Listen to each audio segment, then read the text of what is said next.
GNASS. Two degenerates, both sides of the border. John Santina, Alex Lacasse. The Great North American Sports Show. Coming to you from an overcast Shire, this is the Great North American Sports Show. I'm one of your hosts, Alex Lacasse, and as always, I'm joined by my close friend and college roommate from our friendly neighbors north of the border in Toronto, Ontario. It's John Santina. John, how you doing this weekend? Oh, I'm doing wonderful, Alex. Feeling warm and fuzzy inside because, got my face repaired from last week's hockey, and real hockey is actually back. Training camp started, so getting excited. How about you? How are things in the Shire, my friend? I'm still upright, John, and I just got the New York Times push notification of more alarming threats of nuclear war coming out of the Kremlin. So life's just peachy. Well, fingers crossed, but we'll take the easy wins where we can, and we'll start with NASA blowing up that asteroid. And also, we have another wonderful edition of GNASS for you. First, we stop. That is something to look forward. That is something to look forward to, John. I know. But first, we stop in and check on another edition of Bad Football, as we had plenty of it, starting with the Miami Dolphins this past Thursday. Next, we talk about the Bills and Ravens tilt here in week 4, and really, will it decide the NFL MVP? We'll take a quick look at Denmark's World Cup protest, really the whole Qatar situation, and discuss what's going on and really how you should feel about it. I mean, it's bad. And of course, for this week's Big League Chew, we'll be chewing on some MLB records. And then we'll close out the show, as always, with This Week in Social Media and Degenerates Corner. Alex, let's get right into it.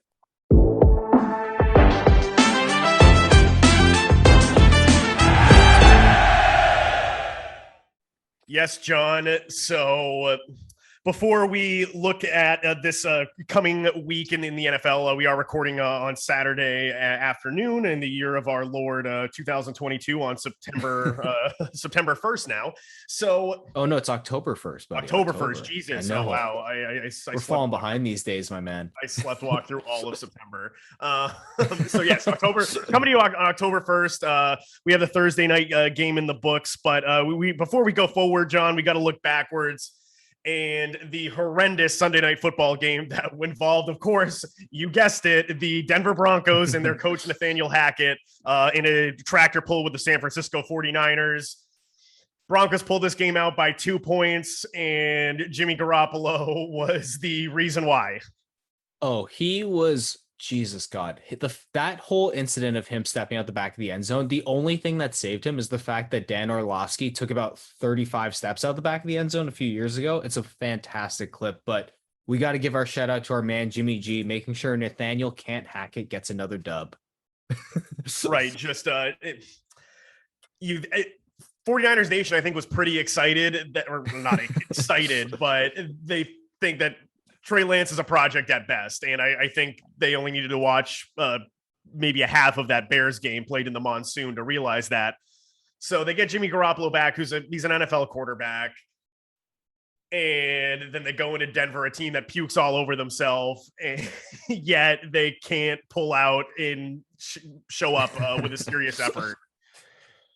I mean, we know the 49ers have struggled to move the ball all season. Hopefully they can get it together, Alex, but we had a bigger calamity of errors starting that week in Miami. I mean, Alex, do you want to walk us through the butt punt? I mean, I don't know if this tops Mark Sanchez's butt fumble, but anytime it's gotta be up there. A man's hindquarters causes a turnover in the National Football League, it's a clinic. It's textbook bad football, John. It's really the reason why we have this segment. And I mean, just the whole thing, like, how do you not notice the slot back like 3 feet in front of you, just firing the football right up his rear end? It was right on the money too. I mean, don't get me wrong, wasn't that far, but hit him right on the money. When you have to punt from your own end zone and the ball is, inside your 5-yard line, that doesn't give the punter a lot of room to operate. So maybe there wasn't enough time to do kind of like one of those college things where the punter like rolls out a little bit and then boots it. And just give a little rugby punt. Yeah, exactly. I think that that would have saved them there, but it looked like that running back kind of just got backed up into him. Oh, 100%. And Alex, we had another just calamity of errors by the Miami Dolphins, just starting with, I mean, everything involved with Tua Tagovailoa this past week. Right. He was obviously concussed. I mean, you didn't take a Obviously. neuroscientist to evaluate him on the field last week. How the hell? There really hasn't been a lot of reporting on these so-called independent concussion spotters. They have them in every sport, and it honestly feels like it's like the equivalent of walking through a metal detector for your concussion test. Like it's just so easy and quick, and it doesn't feel like they actually have the player's best interest at hand. And to be fair, if they are working for the team, do they have the player's best interest at hand? Right. And like, I think that this has brought into a lot of questions of really how independent are they? And Tua never should have been put back onto the field last week. And that definitely would have prevented this horrendous scene this past Thursday, John. 100%. And this whole, like, Miami's handling of this injury and like the way that their front office has really gone about things, I'd say in the past year, like it's been a gong show up in Miami for a while. I thought he was paralyzed. I thought for a second he just wasn't moving. Like his lower at all. And then, when the hands went up and they said it was kind of this neurological response to head trauma, it's like, you never thought, it's like, oh, good. Like, I mean, like at least, he just has a really bad concussion, and that was the best outcome from, which is like terrible to say and terrible to think about. But no, our thoughts and prayers are obviously with Tua, and hopefully he can get back on the field soon. I don't know if I were him at this point and his agent, I mean, they need to be going like the independent party route, separate from the team or any team doctors, because clearly the team doesn't have his best interest at hand. And hopefully he can get back on the field this season, but obviously concussions are really nothing to play around with. So, like we said, our thoughts and prayers are with him, and hopefully he gets well as soon as he can. Right. Yeah. This was a scene out of the 1970s where a dude is lying motionless. It's like, no, he's fine. Well, we'll run him back out there. And so that's the inherent risk with this sport, but the people making these calls need to be better. And I think, we're still reminded that this league hasn't evolved. No, 100%. And the people who are really bankrolling everything are not ready to change yet. And if they're going to introduce concussion spotters, they can't just be that in name. They really need to have the best interest of the players, not just the best interest of the players, but the health of the players as their number one priority. Alex, I think that's enough on a scary incident, though, from week 3. We'll move on to looking ahead at week 4 and the big matchup, I think, on everyone's mind for week 4, which is Bills versus Ravens. Right. So Buffalo loses in Miami last week, loses a game that they really had no business losing. And now they're going up against another, real contender in the AFC. I think people would put the Ravens, just behind the Chiefs and the Bills in terms of the pecking order in this conference. But I think this is a chance for the Bills to really make another statement as to asserting themselves as the best team in the league. But I like the Ravens here to keep this game close. Ooh. I think I'm going to take the Bills in this one. I think the Bills I wouldn't call it a revenge game per se. It's only been one loss, but I do think they need to make a statement here. Kind of as the season's been building up, this is looking like it's going to be really the two contenders for MVP going at it with Lamar Jackson and Josh Allen. And I think Josh Allen needs to make a statement if he wants to win this award. Lamar Jackson, is making a statement with his play. I think he's the presumptive favorite right now, or has to be. Right. And, Lamar Jackson's going to keep bringing it every week because he's on the contract year. Exactly. But the thing about the Bills is the Bills don't win close games. I think we look at the Bills as this juggernaut, right? And when they get in close games, they lose. It doesn't, regardless of the script, whether it's low scoring, high scoring, they just find a way to lose. So I think if the Ravens keep this game close,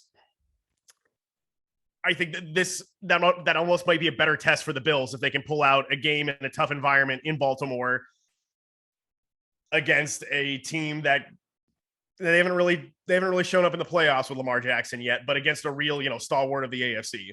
No, 100%. And Lamar Jackson already, I think, having won an MVP too. Like, they have that pedigree. And to your point, this is a real test for this Bills team. We'll see how well, this is the type of game that they brought in Von Miller for, to be this closer that can really set the edge for the Bills and change really the complexion of the game late. And we'll see if their game breakers can come and really come up big. Personally, I think the Bills can win this one. I think they have the talent. I think they have the ability. And like I said, specifically, I think Von Miller is going to be the one who makes an impact on this game, as I think if you can really set that edge, that's going to limit what Lamar Jackson can do in terms of damage. Sure. And the key to beating Lamar Jackson is keeping him in the pocket. So will the Bills be, disciplined enough to, keep those rush lanes and, minimize how much of an impact he can have with his feet? Alex, I think another question, though, how big of a factor will the winner of this game play in the MVP voting this year? Do you think the voters go full on, like, if it comes down to Lamar and Josh, whoever wins this game wins MVP? No, I think the voters, they really want who's playing best. I think what they look at most is who's playing the best at the most critical times of the year. This is really early in the season still. So I don't think this is going to make or break either their MVP candidacies here. I mean, if could break it if one they plays throw up a reel. abysmally, then, I was going to say, if one throws up a goose egg. Yeah, that'll definitely be in the back of voters' minds. But I think there's still enough time, even if it's fairly lopsided here. Maybe the Bills run away from it a little bit. I still think Lamar Jackson can come back and win the award if he keeps playing like he's been playing coming into this week. I think in addition to in terms of just particularly the MVP case, I think Lamar will, like, Josh Allen gets aided by the fact that his team made so many additions. His statistics get aided by the fact that his team made so many additions. Lamar Jackson's MVP case will be aided by the fact that he plays on a weaker team. And exactly. I think that, like, in terms of talent, not that the Ravens may I think the Ravens may actually end up with a better record just due to division. Actually, now let's be real. It's the AFC East. Yeah, you got... Now that Teddy Bridgewater is starting for the Dolphins, you have to imagine they're going to come back to earth a little bit, and the Jets and Patriots suck. And yeah, I was about to say, also with the Patriots, potentially Mac Jones being out, that's going to be a mixed bag moving forward too, more so than it is now, which... I don't think the drop-off between Mac Jones and Brian Hoyer is as great as people think it is. See, but if they're both below average starting QBs, Alex, I think you're losing most games more often than not, regardless. That's the issue. Oh yeah, no, Brian Hoyer's lost 11 starts in the NFL. I'm not saying this is like, a Patriots team that's capable of weathering a storm and having their quarterback be out. But I just think that the Patriots just suck. I don't think Mac Jones is the answer. I'm not sold on the guy. Well, maybe his injury could be a blessing in disguise, because if they lose enough games, you're in the discussion for the first pick. Not so bad. Not so bad. What's the suck for Stroud, the Ohio State quarterback. There you go. Alex, I think we have a bigger topic to talk about now. The World Cup in Qatar. We had our first official protest of the event. Team Denmark. I don't know the best way to describe it would be like what, plain matte unbranded jerseys. Yes, that's the matted plain jersey.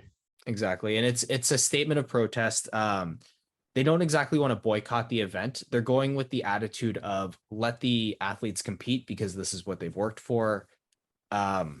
Which I think is that's hollow. I mean, then just wear the freaking patch. Like you obviously have no problem going, so just put on the freaking patch. Like you're not changing anything. No, that's fair, Alex. Let's take a step back for a second, though. What with this World Cup? Not that the World Cup is ever not controversial, but what is more controversial with this World Cup for our listeners who are not sure?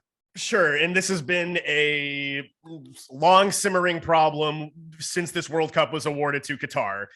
Certainly there's the whole FIFA thing and how this was Qatari officials essentially bribed FIFA, and that's what ultimately ousted Sepp Blatter. That had been in the works for a long time. So FIFA was bribed for Qatar to hold the event. Obviously, Qatar is not, due to the time that the World Cup normally takes place in the summer. The climate conditions are not optimal, so they had to bribe FIFA, and then of course move the event to December. Alex, sorry, continue. Right, and so the Qataris, they have to build all of this construction, they brought in thousands of migrant workers, primarily from the Indian subcontinent area, India, Pakistan, Nepal, Bangladesh, Sri Lanka. More than 6,500 of them have died building World Cup facilities in Qatar. How the Qatar construct, how these contracts and how these workers, when they get to Qatar, they are prevented from leaving. Oftentimes, their employers take their passports. They're not allowed out of the country. They withhold wages from them. And the world more or less hasn't cared for the last decade about this. And it's an abomination, John. Alex, I mean, you hit it right on the money. It's nothing but an abomination. I mean, FIFA as an organization is normally an abomination in itself, but this isn't particularly disgusting. I mean, revelation that's transpired with the World Cup. And the World Cup is an event that has so much prestige. It's for a lot of players, this is a once in a lifetime opportunity in the sense that they get to represent their country and compete for the biggest prize that they've been dreaming about since they were kids. And that brings us really to the next question, Alex. Given that this is an event with that kind of prestige and that kind of legacy, what should fans, what should teams, what should players do? I mean, is it enough to just not watch this event? So, I mean, for me personally, I will not be watching. I enjoy the World Cup. I'm not a soccer man. You know that about me, but I do really enjoy watching the World Cup just because it's this kind of like the Olympics. It's this one event that the entire world is watching and taking in. So you kind of take it in together, and that's what's really cool about it. And that's what I like it. However, like morally, at least for me, like I cannot. I just can't give this my attention, enjoyment, knowing, first the human cost of all of these stadiums, the staggering human cost, and human cost. That's, it's the fact that no one stepped in and we can't do this, Qatar. We got to pull back. They've had 12 years to figure this out and pull away from it, and there was never any serious effort by people who could make those decisions to even think about it. Absolutely. No, 100%. And like there have been plenty of countries that have stepped in and said that we have the infrastructure to host it, and that's personally why, like, and I've stated this before in like my personal groups, like my personal friend groups and stuff, like Alex, this is the first World Cup Canada's qualified for in 36 years. I'm perfectly fine if they boycott and pull out. Like, I know at this stage they're not going to, and I totally get why. I don't necessarily agree with the reasoning, but if it was up to me and I was running the FAs of these nations, I'd pull out. Like, this is ridiculous. Like, guys, like you're gonna boycott a Super League, but this is okay? What? You fucking kidding me? Right. And so that, I guess, like raises the larger question, John, of it seems like since this World Cup was awarded in 2010, correct me if I'm wrong, in that neighborhood. Yes. I'm not 100% sure, to be honest with you, but in that neighborhood, I can check it out right now. So in that time, in 2008, China hosts the Summer Olympics, Russia has the Sochi Olympics, and then China's had the Winter Olympics again as well. And so it seems like at least a lot of these international sporting events, at least in this century, have been, the term is sports washing campaigns by these very illiberal, authoritarian countries. And when it comes to the Winter Olympics, like I think climate change, and we can talk about that too, but just with climate change and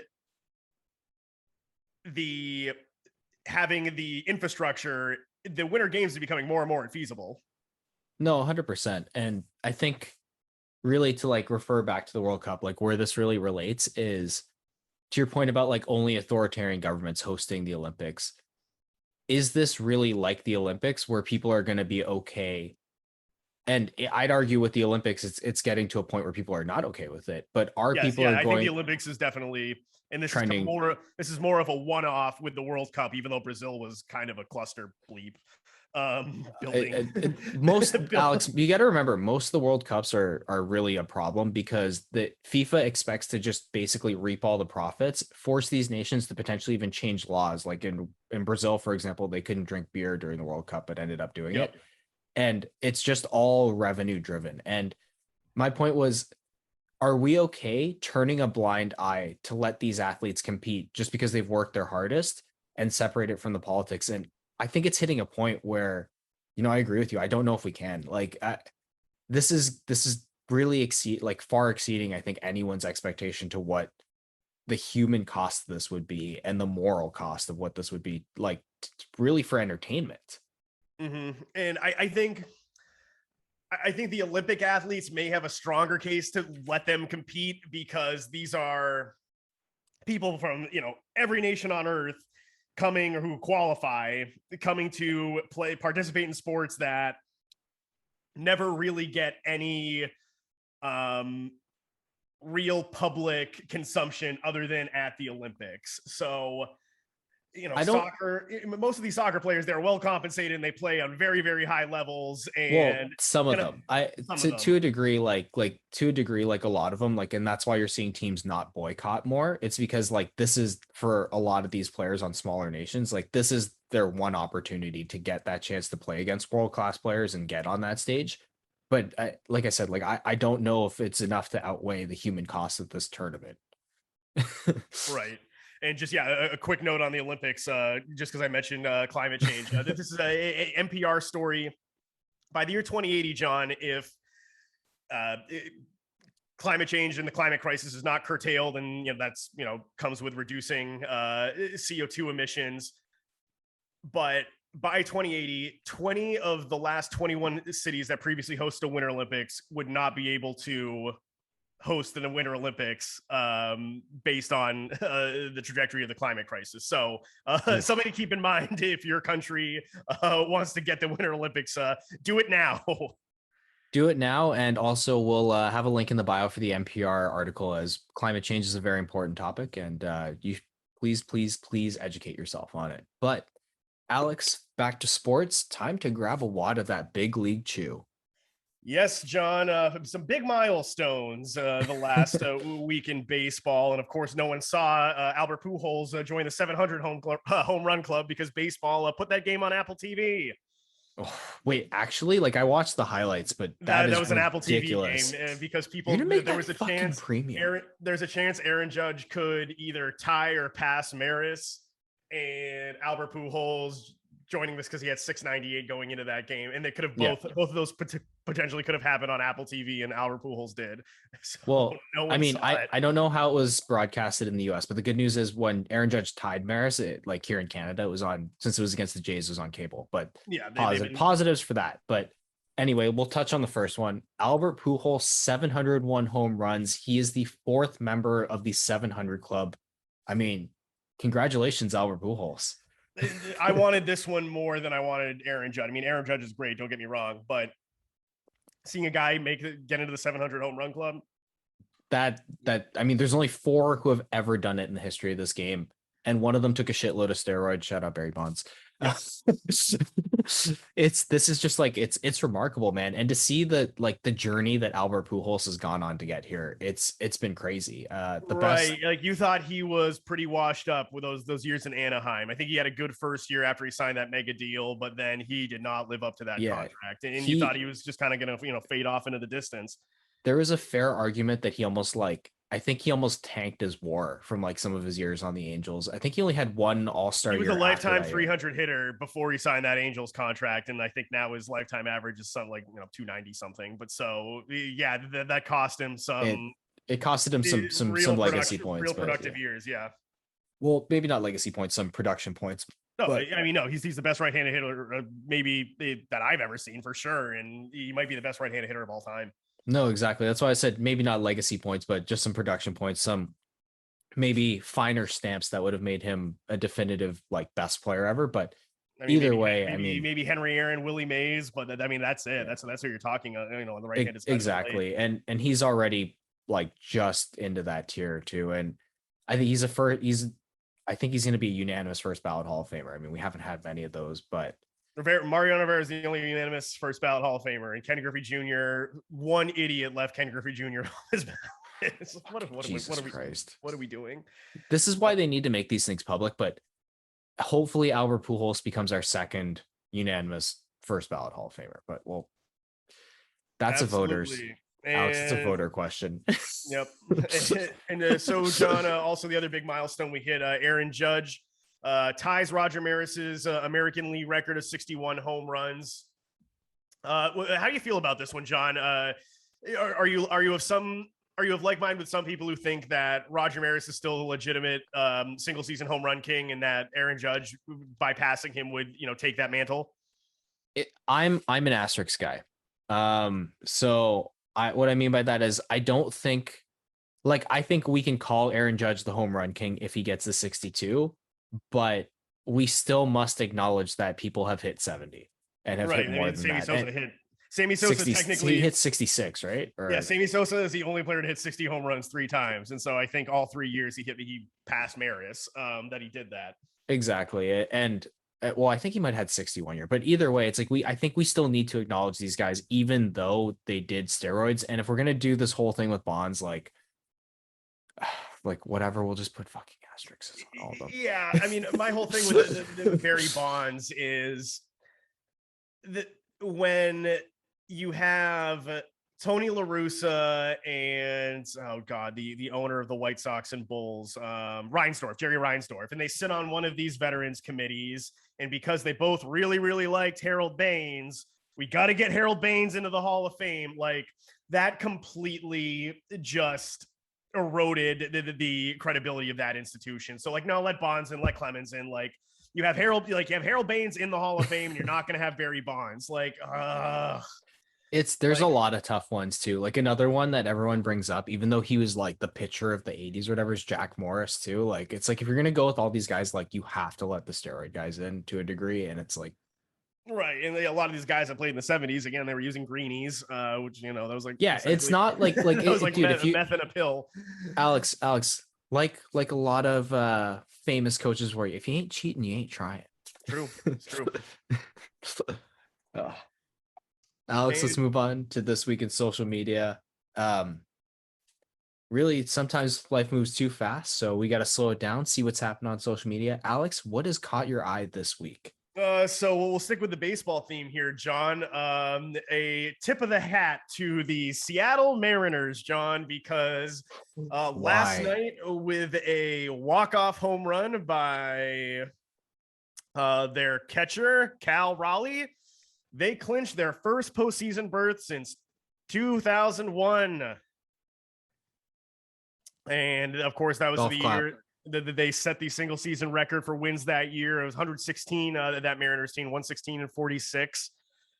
And they haven't been back since. They were in the wild card hunt. I think it was either 02 or 03, but they really haven't been close. They really haven't been close since last year. Last year they made a late season push, but I think outside of that they didn't get they had Felix Hernandez in there. They had some good players come through there.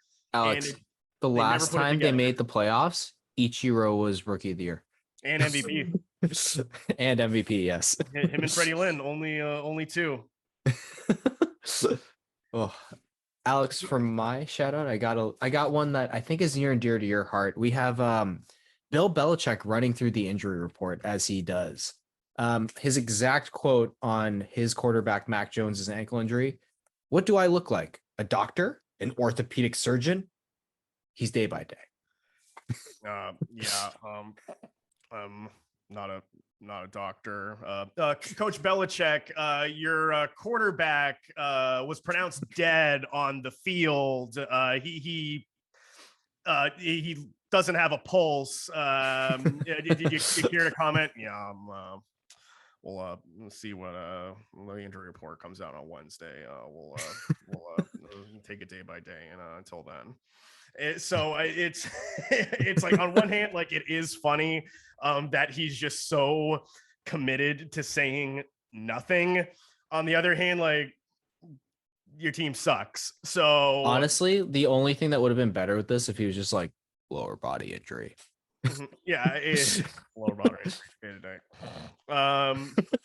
So I like this act is, it's fine when you're winning, but it can get old quick. I get it. Yeah, the media just kind of has to like sit there and take it. But when you suck, the media isn't exactly going to be rushing to your defense when things go south, and they're headed south pretty fast in Foxborough.